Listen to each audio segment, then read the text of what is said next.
ही का तमाम ये कम्बोज लाल है, जैसा ही रंगो रूप है पैसा ही माल है।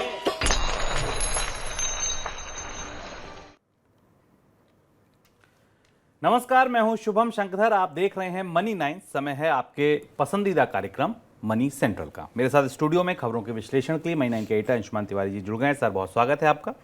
और अंशुमान जी के साथ खबरों पर चर्चा शुरू की जाए उससे पहले आपको बता दें आज कौन सी बड़ी खबरें शो का हिस्सा। चलिए उससे पहले आपको बताते हैं आज दिन की सबसे बड़ी खबर क्या है। दिन की सबसे बड़ी खबर आज दरअसल सऊदी अरब से है, सुल्तानों से है। तेल के बाजार में जिनका दबदबा था वो अब कम होता जा रहा है। रूस से पंगा लेना क्या भारी पड़ा? क्या ओपेक में की जो एकजुटता थी वो टूट जाएगी? क्या तेल का बाजार अब नई करवट ले रहा है? ये तमाम चीजें आज डिस्कस करेंगे हम दिन की सबसे बड़ी खबर में। लेकिन खबरें तो कुछ और भी हैं। शुरुआत आज फिर एक बार मॉनसून के साथ होगी। बाजार में दिखने लगा कमजोर मॉनसून का असर। अगली खबर होगी मनरेगा से जुड़ी। मनरेगा में होने वाले हैं बड़े बदलाव। कैसे बदलाव होंगे ये जानेंगे। बीमा क्षेत्र में होने वाला है कुछ नया। क्या नया होने वाला है, क्या इसका असर होगा, ये जानेंगे। शेल कंपनियों पर और सख्त होगी सरकार। क्या है इंडिगो के सबसे बड़े ऑर्डर के मायने और तेल बाजार में क्यों कम हो रही सऊदी की धमक, ये जानेंगे हम दिन की सबसे बड़ी खबर में। शुरुआत मानसून की खबर के साथ। बीते कुछ दिनों में मानसून में कुछ सुधार देखने को मिला है। हालांकि ये अभी भी सामान्य से 33% करीब कम है। मानसून में जो सुधार देखने को मिला है उसकी वजह कुछ इलाकों में ज़्यादा बारिश है, कहीं सूखा कहीं ज़्यादा बारिश। तो सामान्य आपके नंबरों में तो आ गया लेकिन ज़मीन पर नहीं है।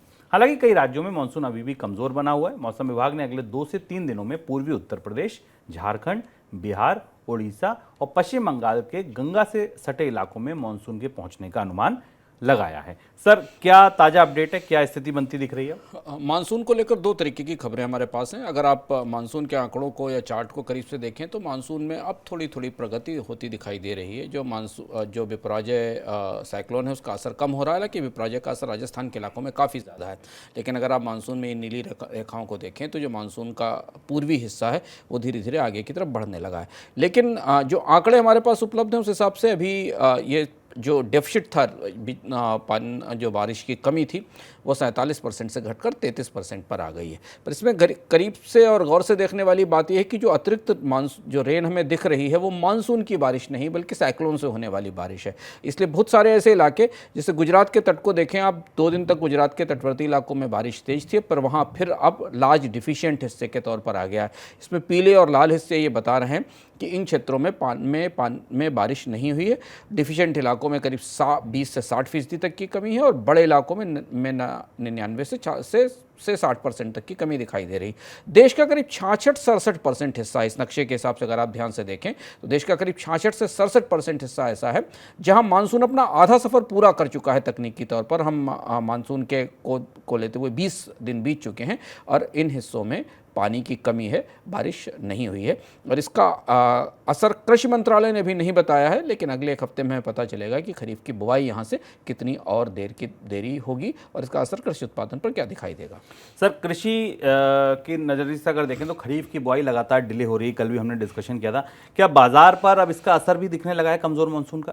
हाँ, बाजार पे खास तौर पर अनाजों की कीमतों में बढ़ोतरी दिखाई दे रही है। 3-4 महत्वपूर्ण अनाज हैं जिनकी कीमतों में पिछले 1 हफ्ते के दौरान मानसून की देरी और सूखे की बढ़ती संभावनाओं के कारण बहुत सारे अनाज और अनाज से बनने वाले उत्पादों की कीमतें बढ़ चुकी हैं। ज्वार, बाजरा, चिकन, इनकी कीमतें 15% तक अप हुई हैं। दाल, तुअर, मूंग, ऑयल सीड, सोयाबीन, ग्राउंडनट और पैडी, इनकी कीमतों पर भी अब असर दिखाई दे रहा है। अब ये अगला 1 हफ्ता या अगले 10 दिन भारत की खरीफ की कृषि के लिहाज से सबसे संवेदनशील और महत्वपूर्ण है। मानसून आगे बढ़ते हुए कितना कमज़ोर और कितनी बारिश करेगा इस आधार पर निर्भर करेगा कि भारत में खरीफ के उत्पादन की स्थिति इस साल क्या होने वाली है। लेकिन महंगाई, खाद्य उत्पादों की महंगाई, जिसमें हमने लगातार पिछले 2-3 महीनों से गिरावट देखी थी, जिससे रिजर्व बैंक को भी थोड़ी राहत मिली थी, वो वापस लौटती दिखाई दे रही है। सर, खाद्य महंगाई की तरह अगर बात करें तो कपड़ों की, एसेसरीज की इन्फ्लेशन ने मांग को खाया, ऐसे भी कुछ आंकड़े सामने? हाँ, ये आंकड़े भी सामने आए हैं कि हम लगातार देख रहे हैं शुभम कि पूरे वित्त वर्ष के दौरान कपड़े और फुटवियर दो ऐसे हिस्से थे जिनकी कीमतों में लगातार बढ़ोतरी होती रही और इनकी महंगाई 7 से 8% के ऊपर रही, बल्कि कुछ महीनों में 10% के आसपास भी पहुंच गई थी। अब रूरल इलाकों में, ग्रामीण इलाकों में खरीफ की फसल पर पड़ने वाले असर की आशंका को देखते हुए जो अप्रैल और मई के महीनों में कपड़े की खरीद और डिमांड होने वाली थी, वो डिमांड आती नहीं दिखाई दे रही है। आमतौर पर अप्रैल और मई के महीनों में जो समर्स की सेल है, समर के गारमेंट्स की सेल तेज़ी से बढ़ती है, पर ये इस बार ऐसा मौका है जब कंपनियों को बाजार में मांग नहीं दिखाई दी। रिटेलर्स के आंकड़े बता रहे हैं कि अच्छी डिमांड उपलब्ध नहीं है क्योंकि कीमतें काफ़ी बढ़ी हुई हैं। गांव में रोजगार देने वाली सबसे बड़ी स्कीम मनरेगा में कुछ बहुत बड़े बदलाव होने जा रहे हैं। मनरेगा की समीक्षा के लिए नियुक्त किए गए सरकारी पैनल ने इसे पूरी तरह बदलने की सिफारिश की है। सिफारिश कुछ इस तरह की गई है कि मनरेगा के फंड का इस्तेमाल अब पूरे देश में एक तरह ना हो, कुछ खास जगहों पर कुछ खास तरीके की स्कीमों के जरिए कुछ खास तरह के लोगों के लिए इसका इस्तेमाल हो। सर, किस तरीके के बदलाव के सुझाव हैं इस पूरे ढांचे में मनरेगा के?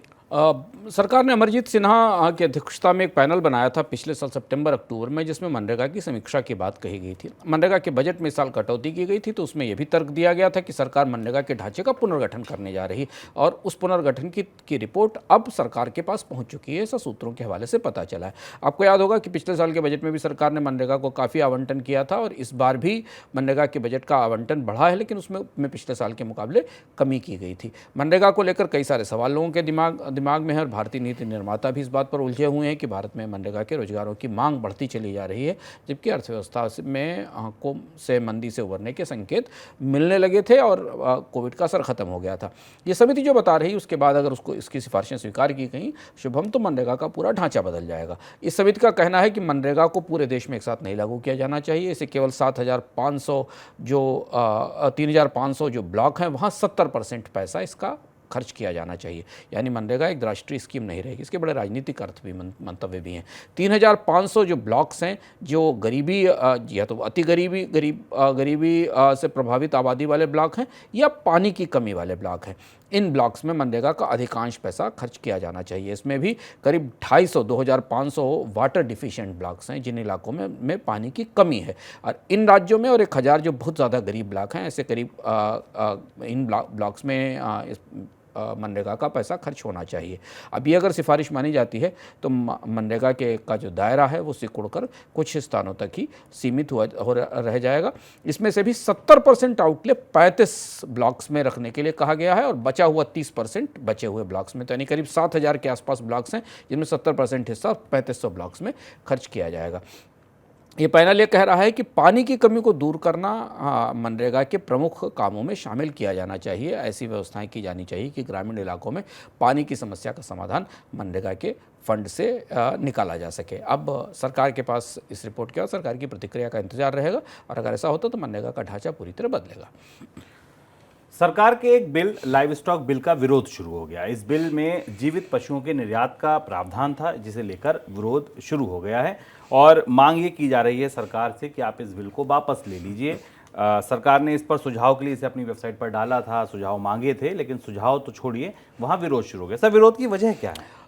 सरकार एक नया कानून ला रही है जिसका नाम है live stock and live stock product import and export bill 2023। ये एनिमल हस्बेंड्री और डेयरी उद्योग में जो कानूनों का शून्य था या कमी था उसे दूर करने के लिए कानून लाया गया है। खासतौर से ये कानून भारत की मीट और डेयरी इंडस्ट्री को प्रभावित करने वाला है। इस कानून में एक प्रावधान है जिसके जरिए भारत से लाइव या जीवित पशुओं का निर्यात भी किया जा सकेगा। अभी तक भारत से मीट का निर्यात होता है और भारत मीट के बड़े निर्यातकों में भी है। इसके बाद इसका विरोध शुरू हुआ है। भारतीय किसान संघ ने, जो पशु क्रूरता को रोकने वाले संगठन हैं, इन्होंने इस बात का विरोध शुरू किया है कि भारत से जीवित पशुओं के निर्यात को नहीं खोला जाना चाहिए। और ये विरोध कई तरह से सोशल मीडिया पोस्ट के जरिए भी सामने आया है। और चूंकि सरकार ने भारत का जो पशुपालन और एनिमल हस्बेंड्री विभाग है उसने इस कानून के मसौदे को जनता की राय के लिए खोला था, तो उस पर 15 तारीख तक जवाब आने हैं। तो उस फीडबैक में भी लोगों ने इसका विरोध किया है और इसके बाद भारत इस कानून पर की समीक्षा और रिव्यू का दबाव बन रहा है। बीमा क्षेत्र से जुड़ी खबरों को अगर आप पढ़ते हैं, गौर उसमें रुचि रखते हैं, तो आपके लिए एक बड़ी खबर है। बीमा क्षेत्र में बड़ा बदलाव होने जा रहा है। एडा इसकी तैयारी कर रहा है। इरडा बीमा क्षेत्र में एजेंसी मॉडल लाने जा रहा है। वो आप कहेंगे एजेंसी मॉडल क्या है, ये समझेंगे। देश भर की कई बीमा कंपनियां इरडा से सामान्य एजेंसी के लाइसेंस की मांग कर रही हैं। अब ये काम कितना व्यवहारिक है, देना चाहिए नहीं देना चाहिए, क्या असर होगा उद्योग पर, इसका आकलन किया जा रहा है। सर, ये एजेंसी मॉडल है क्या, और ये जो मौजूदा मॉडल चलता है एजेंट का मॉडल, उससे अलग कैसे है? शुभम, बीमा क्षेत्र में निश्चित तौर पर बड़ा बदलाव है। जैसे शुभम ने आपको बताया कि भारत में बीमा कंपनियां आमतौर पर खुद सीधे बीमा बेचती हैं, और या LIC ऐसी कंपनियां अपने एजेंट्स के जरिए बीमा बेचती हैं। इरडा एक बड़ा बदलाव करने जा रही है, और ये इस बदलाव का मसौदा इरडा के पास है। इसके बाद भारत में कई सारे ऐसे वितरक बीमा के या बीमा के डिस्ट्रीब्यूटर या सेलर्स आएंगे जो वस्तुतः बीमा कंपनियां नहीं होंगी, लगभग उस तरह से जैसे कि भारत में शैडो बैंकिंग होती है, NBFC नॉन बैंकिंग कंपनियां होती हैं। ये कंपनियां खुद जमा नहीं जुटाती, बल्कि कंपनियां पीछे से बैंकों से कर्ज लेती हैं और उसके बाद NBFC के तौर पर आपको कर्ज देती हैं। तो ये मल्टी एजेंसी मॉडल है, जिस मॉडल के लिए इरडा के पास प्रस्ताव गया है। इस प्रस्ताव के तहत ये होगा कि कोई भी कंपनी, अभी 3 कंपनियों के नाम चर्चा में है, पॉलिसी बाजार, टर्टलमेंट और 1-2 कंपनियां जिन्होंने इसकी कोशिश शुरू की है।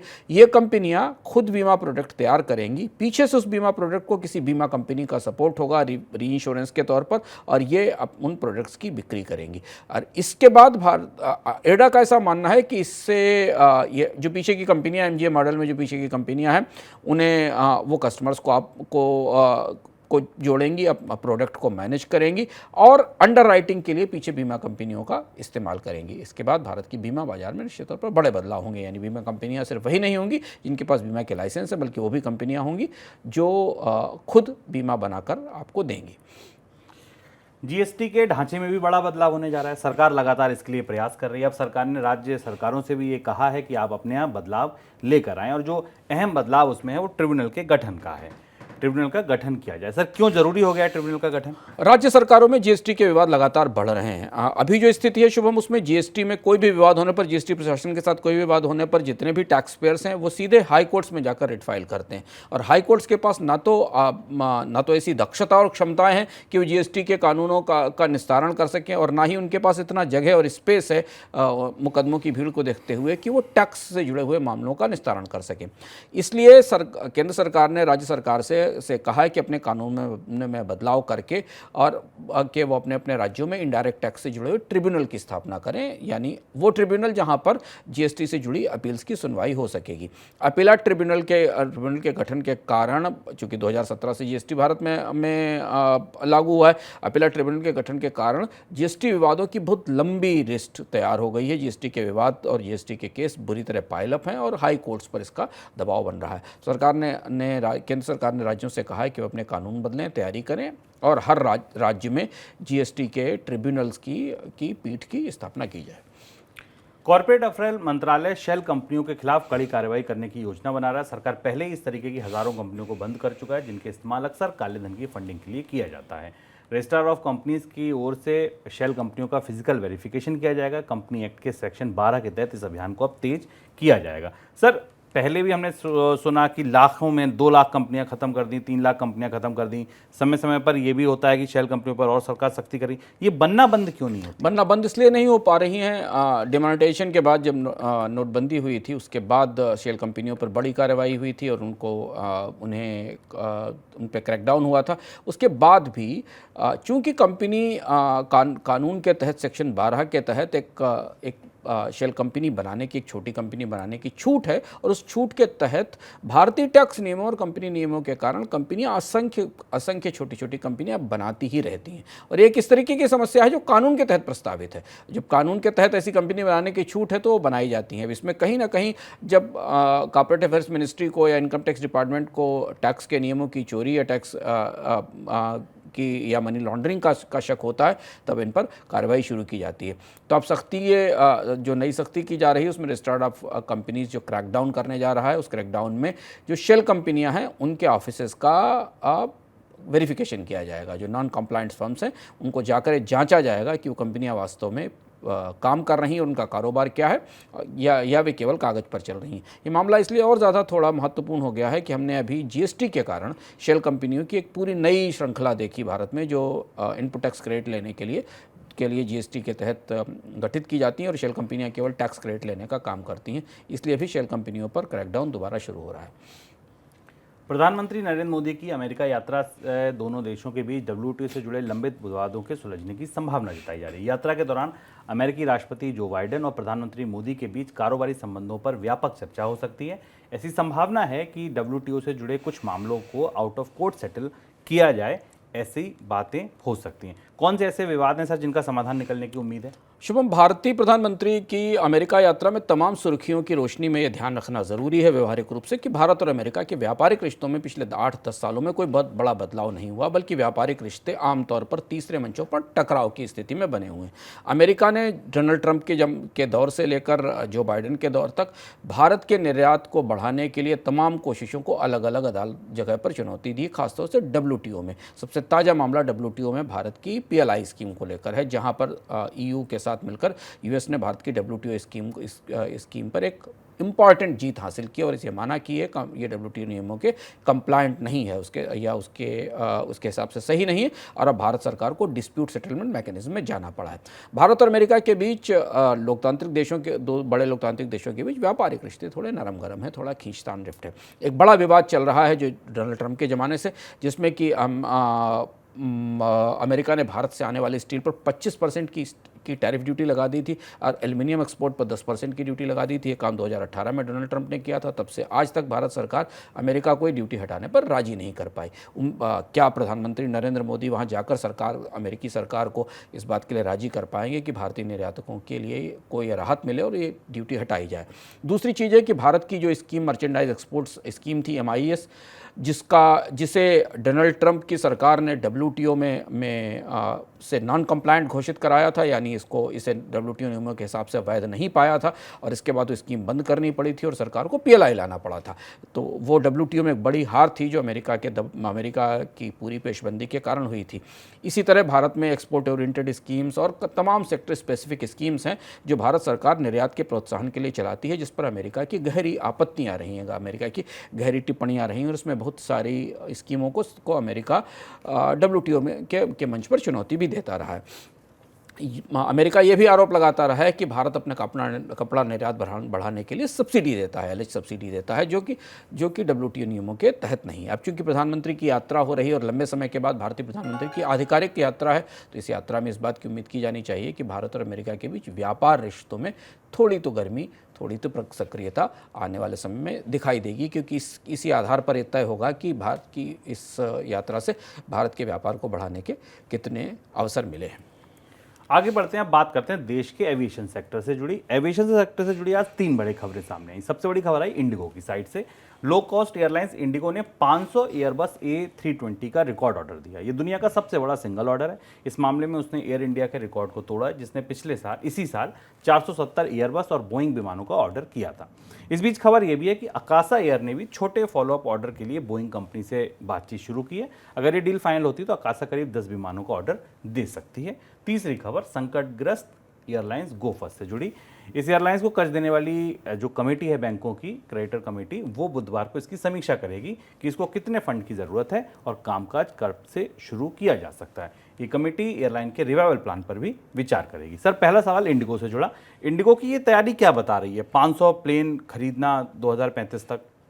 इंडिगो अपने 10 साल की बड़ी तैयारियों में है और इंडिगो की तरफ से काफ़ी एग्रेसिव, काफ़ी आक्रामक रणनीति है। अगर आप इंडिगो के पूरे विमान खरीद के पिछले इतिहास को देखें, 2005 में इंडिगो ने 830 विमानों को जोड़ने की योजना बनाई थी अपने बेड़े में, जिसमें 482 विमान अभी डिलीवर होने हैं जो अगले 7-8 साल में इंडिगो के पास आएंगे। और इस बीच में इंडिगो ने 500 एयरक्राफ्ट का ऑर्डर और दे दिया है। यानी इंडिगो के एयरक्राफ्ट का फ्लीट का साइज़ अगर इस 500 को मिला लिया जाए तो अगले एक दशक में सबसे बड़ा फ्लीट साइज हो जाएगा।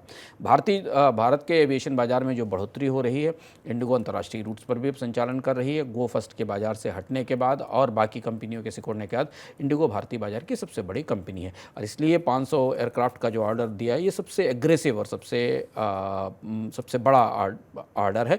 2035 तक इंडिगो अपने आप को भारत और एशिया के एविएशन मार्केट की बड़ी एयरलाइंस के तौर पर स्थापित करना चाहती है और उसकी तैयारी ये दिखाई दे रही है।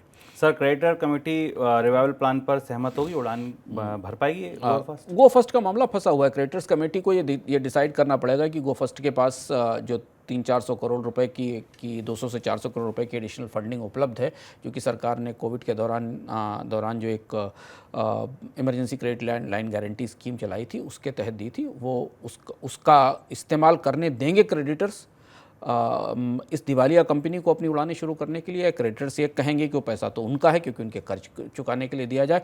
बात यहीं आकर अटकी है और यही महत्वपूर्ण बात है कि क्रेडिटर्स जो अभी फंड अवेलेबल है इंडिगो के पास, इंडिगो के सोर्सेज में, उस पर वो पहले अपना हक है, अपना दावा जाहिर तय करेंगे कि ये पैसा उनको कर्ज के तौर पर दिया जाना चाहिए या कंपनी दिवालिया प्रक्रिया में चलती रहे और उसे इस पैसे से उड़ानें शुरू करने की इजाज़त दी जाए।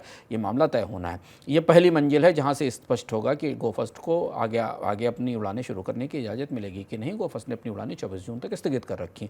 इसके बाद फिर दूसरा सवाल डीजीसीए के पास आएगा कि क्या गो फर्स्ट अपनी उड़ानें शुरू करने के बाद निरंतर ऑपरेशनल एक्सपेंडिचर के लिए पैसा ला पाएगी, उसे बैंक दोबारा पैसा देने को तैयार होंगे या उसके पास फंड्स के सोर्सेज कहाँ से आएंगे। अमेरिका के विदेश मंत्री एंटनी ब्लिंकन ने चीन के साथ बढ़ते तनाव को कम करने के मकसद से चीन के राष्ट्रपति शी जिनपिंग के साथ मुलाकात की। सोमवार को हुई बैठक में दोनों देशों ने आपसी संबंधों में स्थिरता लाने के लिए सहमति जताई। हालांकि अमेरिकी विदेश मंत्री एंटनी ब्लिंकन को इस यात्रा से कोई बड़ी सफलता मिलती नहीं दिख रही है। सर, इस मुलाकात का दुनिया की अर्थव्यवस्थाओं के लिए क्या मतलब है? यात्रा से बहुत कुछ निकला नहीं, लेकिन दुनिया की अर्थव्यवस्थाओं को एक बड़ी राहत ज़रूर मिली। चीन और अमेरिका के बीच बढ़ता तनाव, व्यापारिक रूप से एक दूसरे को रोकना, हमने सेमीकंडक्टर की तकनीकों के तौर पर देखें या अन्य तकनीकी ट्रांसफर्स के तौर पर देखें, दुनिया में इस बात की चर्चा शुरू हो गई थी कि चीन और अमेरिका के बीच में एक किस्म की डीकपलिंग हो रही है। डीकपलिंग एक ऐसा शब्द है जिसका डिप्लोमेसी में बार बार इस्तेमाल किया जाता है, यानी चीन और अमेरिका जो दोनों की अर्थव्यवस्थाएं बहुत गहराई से एक दूसरे से गुथी हुई हैं, वो एक दूसरे से अलग हो रही हैं। गहराई से गुथी इसलिए हैं क्योंकि चीन के लिए अमेरिका उनका सबसे बड़ा आयातक है और अमेरिकी कंपनियों के लिए चीन उत्पादन का सबसे बड़ा स्रोत है। चाहे वो एप्पल हो या टेस्ला हो, चीन में उत्पादन करती हैं, चीन में तकनीकें निर्यात करती हैं। चीन का विदेशी मुद्रा भंडार अमेरिकी बॉन्ड्स में लगाया जाता है। अमेरिका के बॉन्ड्स में उसका बड़ा निवेश है, ट्रेजरी बॉन्ड्स में। तो इस तरह से चीन और अमेरिका के रिश्ते तमाम तनावों के बावजूद दुनिया में सबसे गहरे कारोबारी और वित्तीय रिश्ते हैं। और ये माना जा रहा था कि अगर ये तनाव और ज़्यादा बढ़ा ताइवान को लेकर और ये दोनों अर्थव्यवस्थाएं एक दूसरे से डीकपल हुई तो इसका दुनिया के बाज़ारों पर असर पड़ेगा। तो बाज़ारों को इस बात से राहत मिली है कि लगभग 5 साल बाद पहली बार अमेरिका के किसी विदेश मंत्री ने सामने बैठकर चीन के विदेश मंत्री से और उससे बातचीत की और चीन के राष्ट्रपति से मुलाकात की है। और इसके बाद दोनों के रिश्तों में जमी हुई बर्फ़ पिघलने की संभावना है। आपको याद होगा कि जो बाइडेन ने 2 हफ्ते पहले कहा भी था कि चीन और अमेरिका के बीच रिश्तों को ठीक करने की कोशिश की जाएगी। और इसके बाद जो पूरी दुनिया में एक तनाव या आशंका थी, जिसमें बहुत सारी कंपनियां चीन छोड़कर बाकी जगहों पर जाने की तैयारी कर रही थी, उन्हें शायद इससे राहत मिलेगी।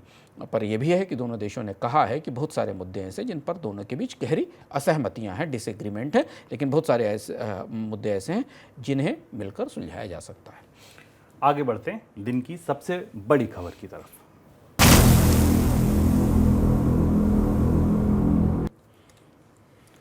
अप्रैल के महीने में सऊदी अरब से कच्चे तेल के एक्सपोर्ट में गिरावट देखने को मिली है। जॉइंट ऑर्गेनाइजेशन डेटा इनिशिएटिव यानी JODI के आंकड़ों के मुताबिक सऊदी अरब का क्रूड एक्सपोर्ट अप्रैल में घटकर 5 महीने के निचले स्तर पर आ गया। अप्रैल में सऊदी अरब ने रोजाना 7.316 मिलियन बैरल क्रूड एक्सपोर्ट किया था, जो मार्च के मुकाबले 3% कम था। मार्च में यह आंकड़ा 7.5 मिलियन बैरल का था। सर, सऊदी सबसे बड़ा प्लेयर, सबसे बड़ा बाजार, अच्छा तेल, सस्ता तेल, उसके बाद भी निर्यात में ये तेज गिरावट क्यों? ये सबसे बड़ा उलटफेर है बाजार का, तेल बाजार का, और इसीलिए हमने इसको अपनी सबसे बड़ी खबर के तौर पर शामिल किया कि उसका बड़ा असर भारत, चीन, रूस, दुनिया की अर्थव्यवस्थाओं पर पड़ेगा। सऊदी अरब का जो क्रूड का निर्यात है, कच्चे तेल का निर्यात है, वो करीब 2,07,000 बैरल प्रतिदिन के आधार पर गिरा है। और इस गिरावट से पूरे मिडिल ईस्ट की अर्थव्यवस्थाओं में, ओपेक की अर्थव्यवस्थाओं में एक तेज झटका लगा है। गिरावट की 2 बड़ी वजह दिख रही हैं। एक वजह तो ये दिख रही है कि रूस का जो सस्ता कच्चा तेल है वो उन प्रमुख बाज़ारों में एक तरह से फैल चुका है जिन बाज़ारों में सऊदी अरब इससे पहले बेचता था, जहां ब्रेंट के क्रूड का इस्तेमाल होता था। वो 2 बड़े बाज़ार भारत और चीन के। इसके अलावा भी एशिया की तमाम अर्थव्यवस्थाएं रूस से तेल खरीद रही हैं अलग अलग माध्यमों से, और इन बाज़ारों में सऊदी अरब अपना तेल बेचता था। इस बीच सऊदी अरब ने अपनी कीमतों में जो बढ़ोतरी की थी, कच्चे तेल के उत्पादन में कटौती और कीमतों में बढ़ोतरी की थी, यानी कीमतों को अप करने की कोशिश की थी, उसका भी असर सऊदी अरब के लिए तेल की मांग पर पड़ा है। और इससे सऊदी अरब की अर्थव्यवस्था पर आने वाले कुछ महीनों में गहरा असर देखने की संभावना है, क्योंकि सऊदी अरब के पास बड़ी निवेश योजनाएं हैं और उसकी अर्थव्यवस्था को कच्चे तेल की डिमांड भी चाहिए और ऊँची कीमतें भी चाहिए। और यहाँ से बाजी धीमे धीमे ओपेक के भीतर कुछ पलटती सी दिखाई दे रही है। सर, उत्पादन कटौती भी की थी, जैसे आपने कहा दाम बढ़ाए थे, एक उत्पादन कटौती भी की थी, वो दांव क्या उल्टा पड़ा? दांव उल्टा पड़ा रूस की वजह से। और ऐसा लग रहा है कि पूरी दुनिया में इस बात की चर्चाएं हैं, अलग अलग लोगों से जब हम इसको समझने की कोशिश कर रहे थे कि रूस ने सऊदी अरब को बुरी तरह तेल के खेल में फंसा दिया है, ऐसा लगता है।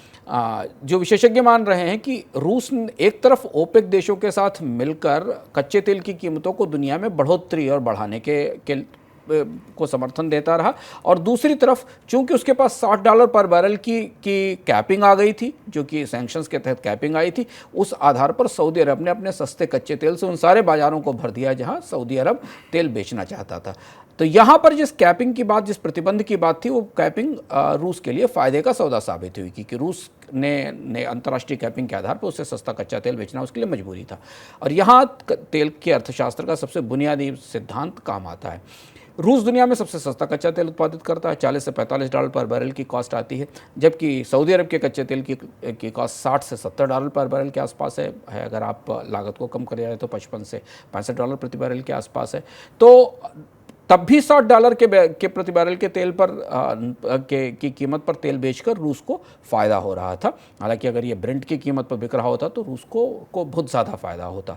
तो रूस ने अपने युद्ध के खर्चे निकालने के लिए एक बड़े बाजार को वॉल्यूम में अपने हाथ में ले लिया, और सऊदी अरब, ऐसा मान रहे लोग कि सऊदी अरब इस ट्रैप में आ गया कि उसे लगा कि अंतर्राष्ट्रीय बाजार में कच्चे तेल की कीमतें ऊपर जाने से उसे लाभ होगा।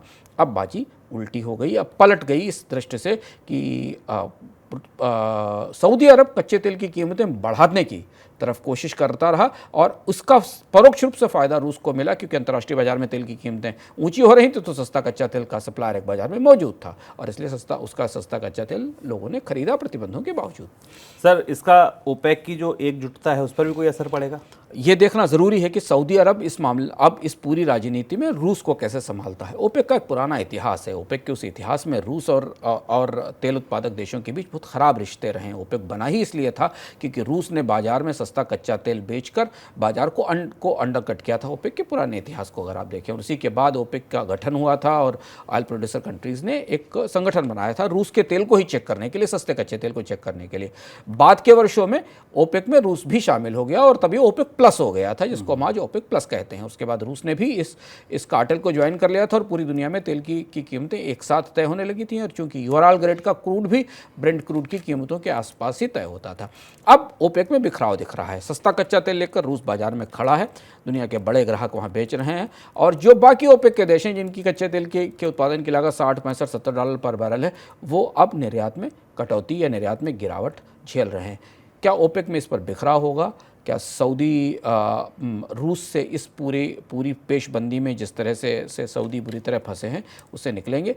ओपेक की एकजुटता में जरूर बड़ी दरारें दिखाई दे रही हैं। चलिए आगे बढ़ते हैं मनी सेंटर झटपट की ओर।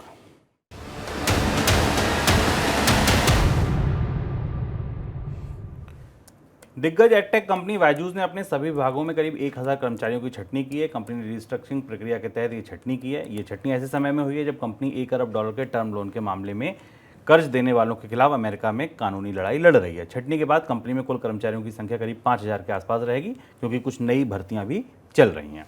मार्केट रेगुलेटर सेबी ने आईएफएल सिक्योरिटीज़ पर 2 साल का बैन लगा दिया। इसके मुताबिक अब ब्रोकरेज हाउस अगले 2 साल तक कोई नया ग्राहक नहीं बना सकते हैं। मतलब आप सीधी समझिए, आईएफएल में आप नया डीमेट अकाउंट नहीं खोल सकते हैं। ब्रोकरेज हाउस पर आरोप यह है कि उसने 2011 से 13 के दौरान अपने कुछ ग्राहकों के फंड का ट्रेडिंग में यानी अपनी ज़रूरतों के लिए इस्तेमाल किया। इस मामले की जाँच 2014 में शुरू हुई। सेबी ने ब्रोकरेज हाउस को दोषी पाया।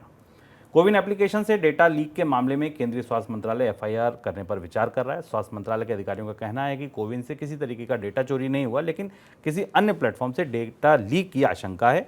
कोविन एक्चुअली जो डेटा था वो दूसरी पार्टी, थर्ड पार्टीज़ को भी देता था रिक्वेस्ट पर, तो उनका ये शक है कि वहाँ से कोई डेटा लीक हुआ है।